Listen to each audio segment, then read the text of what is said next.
Welcome to Reason for Hope, your weekly broadcast committed to the defense and proclamation of the truth of God's Word. Your host, Dr. Kenny Rhodes, is president of Schofield Seminary and pastor of Mabel Avenue Ministries in Modesto. Reason for Hope.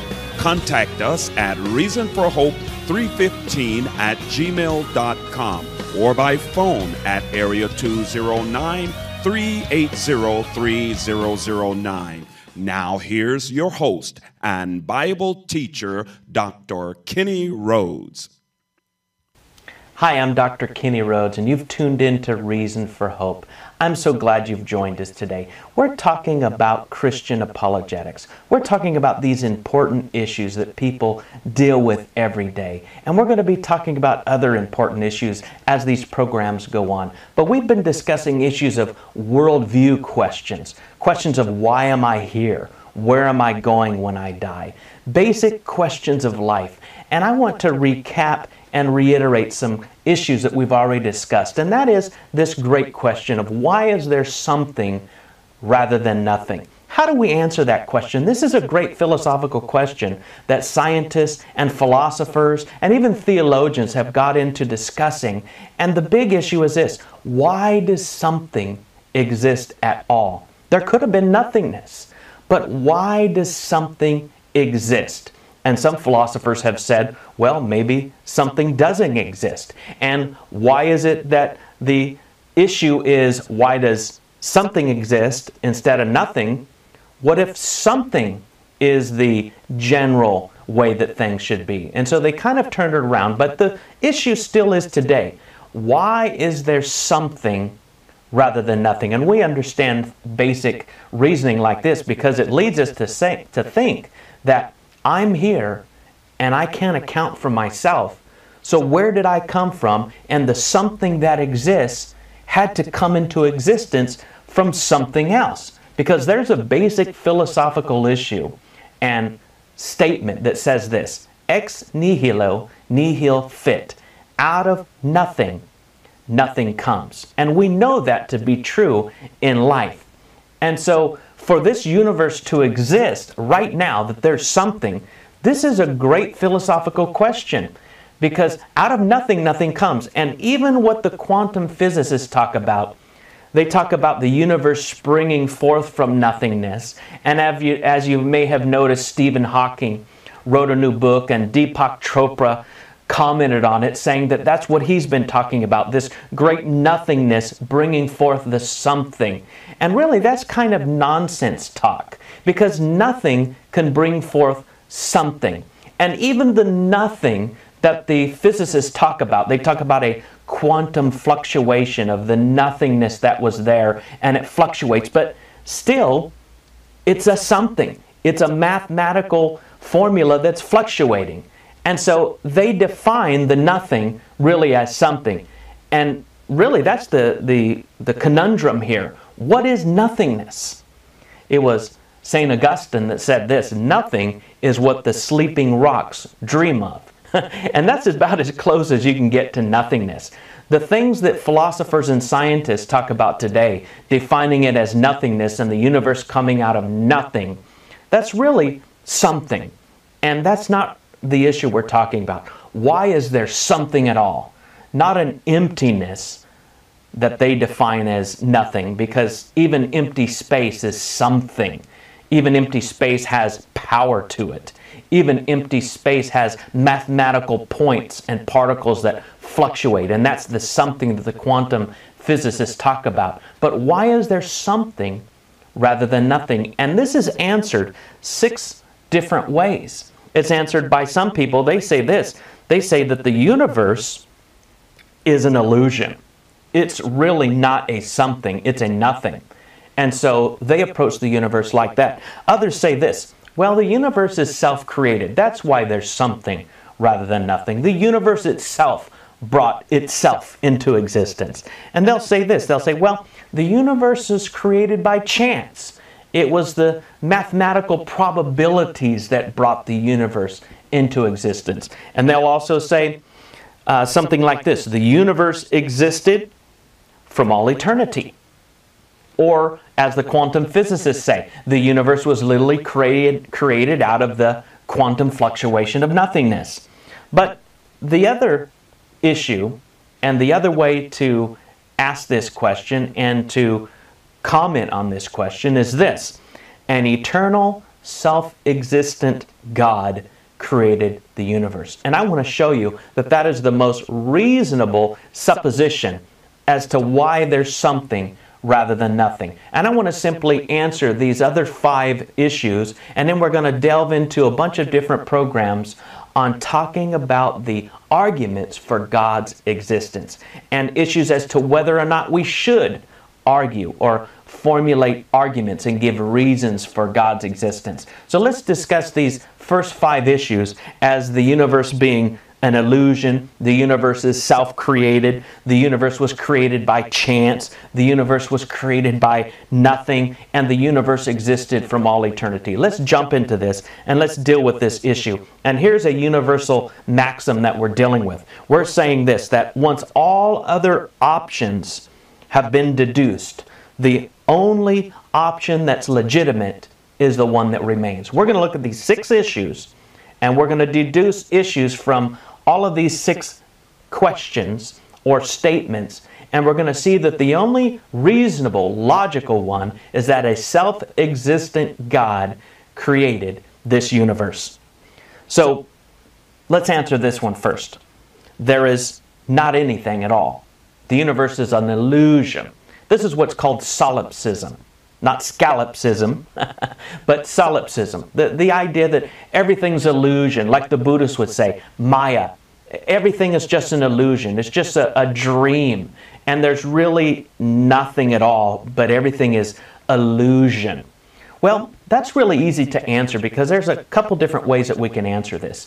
If we can make predictions about what we see, the rotation of the planets, then that means that there's really something there. We can make predictions about it. Even in our scientific method, we can make predictions about an experiment and the outcomes associated with that experiment. And so, because the universe operates in a regular fashion, that it is predictable, it means that the universe is really here. It's not an illusion. It reminds me of a story that Walter Martin would tell about a Christian scientist. And Christian Science is not a Christian denomination. Christian Science is a whole nother religion. And Christian scientists believe that everything is illusion. The Buddhists believe everything's an illusion, Maya. Solipsism, everything is illusion. But anyway, this Christian scientist once said this to Dr. Walter Martin. And Walter Martin asked him about his broken nose, and he said, "What broken nose?" Also a Christian scientist who was a physicist. Someone asked him about how could he be a physicist and believe that everything is illusion. And he said this, "Well, it's a pretty consistent illusion." The issue is this: the universe is here. It is not an illusion. It's not Maya. It's not solipsism.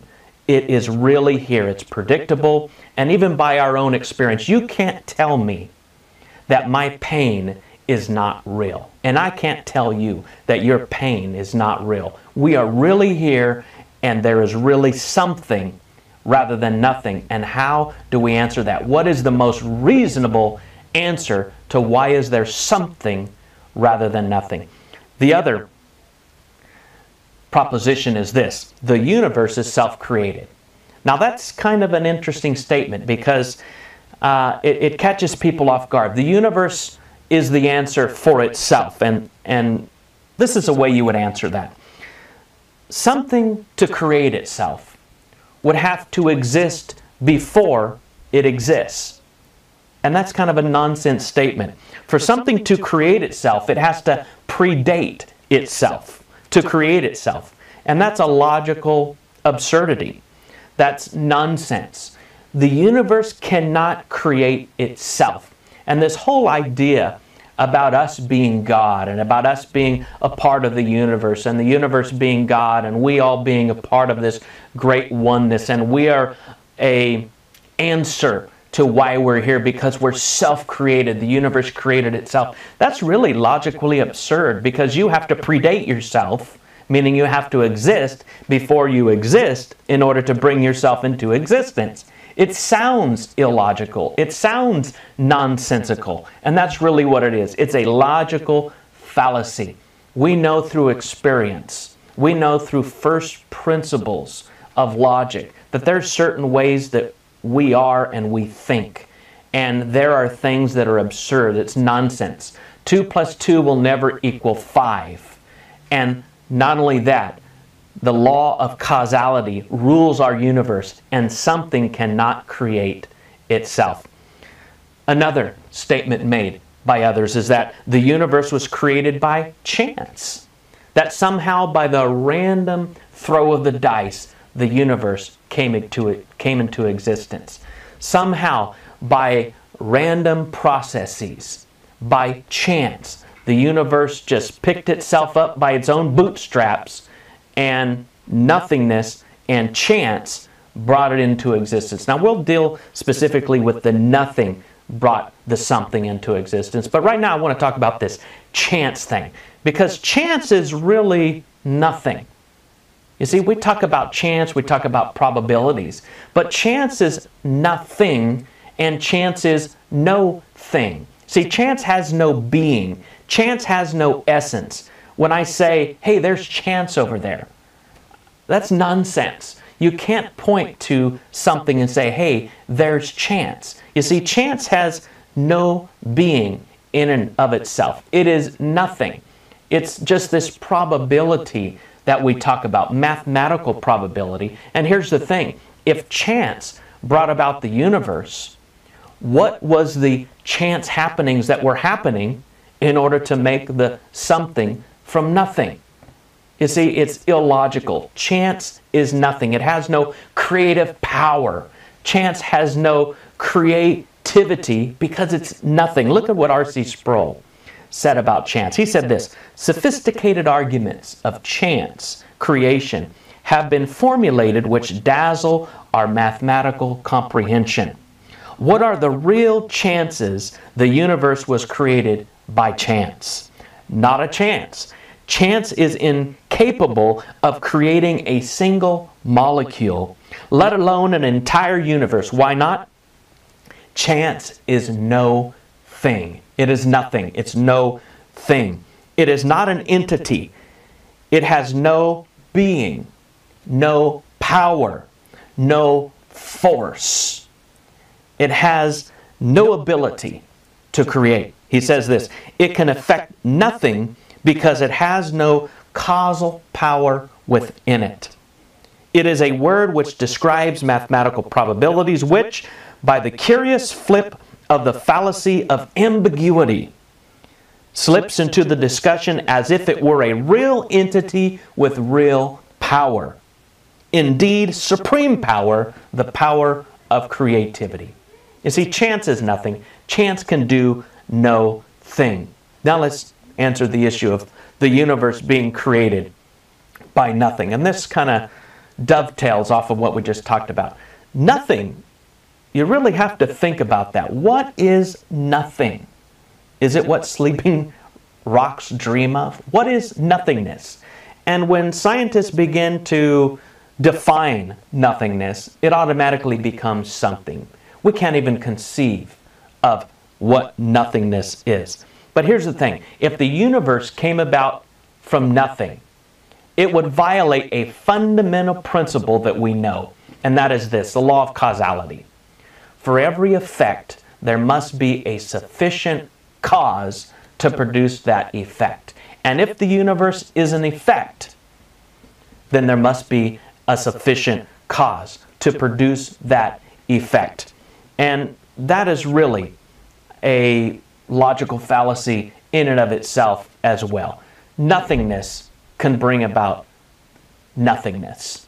Something has to bring about something. And that's why we're going to submit to you that this something is a self-existent creator who brought the universe into existence according to his own good pleasure.